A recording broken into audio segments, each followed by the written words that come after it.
Hi again then guys, and welcome to another installment of Quattroporte on Forza Horizon 3, and in this particular pick we're featuring the bigger brother, if you will, with an extra 2 doors and an extra seat of the Dodge Challenger Hellcat. This of course is the Dodge Charger Hellcat, very popular in normal form as a police car, as a sleeper car.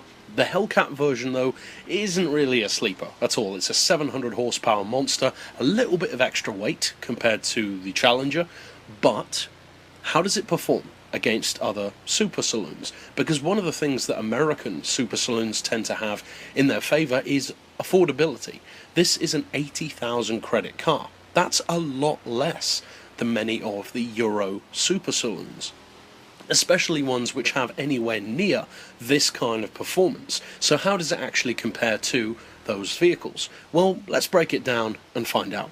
First of all then, we have the handling, and for the handling on the Charger Hellcat I'm going to give it a 3, and that may not seem to be that great a score, but the reason why I'm giving it a 3 is because it's a vehicle which, even when you tune it, unless you buy absolutely the best of everything, it's still a big, heavy, semi-wallowy car. It's not as bad as, say, a classic muscle car, but you can definitely feel the extra weight. It weighs a good 200 or 300 kilos more than a lot of other super saloons, and although it does have a lot of power and torque, that doesn't necessarily help you out when all you're doing with that is wheel spinning rampantly off the line, or when you're putting the power down out of a corner. So it quite simply wouldn't be fair to rate it higher. As far as acceleration though, pretty obviously I'm giving it a full 5. It's an extremely fast super saloon, and even with that rampant wheel spin, it can still outrun a lot of other super saloons. When you tune up the car, of course it just gets even quicker, and the fact that you've already got so much power and torque straight off the bat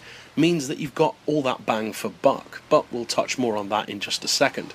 As far as top end performance, again, I'm going to have to give it a full 5, because the top speed even stock is fantastic. When you tune it, again, it's one of the quickest sedans in the game.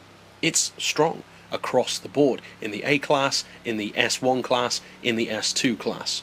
As far as value for money, well, again, I'm going to keep the streak alive with another 5, because as I said earlier, one of the biggest things in this car's favour, and this goes for a lot of American cars, is bang for buck. The sheer power and torque that you get for its price. Now, American cars are typically thought of more for their straight line performance for the money rather than their cornering ability for the money. This one isn't amazing through the corners, as I already touched on, but it's more than good enough to win races. And overall, it's an easy 5 as far as I'm concerned. It gives you more power than pretty much any of the Euro super saloons, but it's a good 20, 30, 40,000 credits cheaper. And finally, as far as usability goes, which of course is the range of use and the competitiveness that the car offers, I'm actually going to round out our 5 categories with another 5. And the reason why is because with 700 horsepower and the performance that it has in the A class to begin with, it's got a fantastic range of effectiveness. Slap some all-wheel drive on it, drop the weight a little bit, you've immediately got yourself a highly competitive machine, both on and off-road. In the A class, it's fast. In the S1 class, it's even faster. And although in S2 you're talking supercar rivals, it can still bring a surprisingly competitive level of game to that kind of event. And so, overall, as a tabulation of its 5 categories all put together, I'm giving the Dodge Charger Hellcat a very impressive score of 92. But that's it for this pick overall. I'll see you guys next time, and as always, thanks for watching.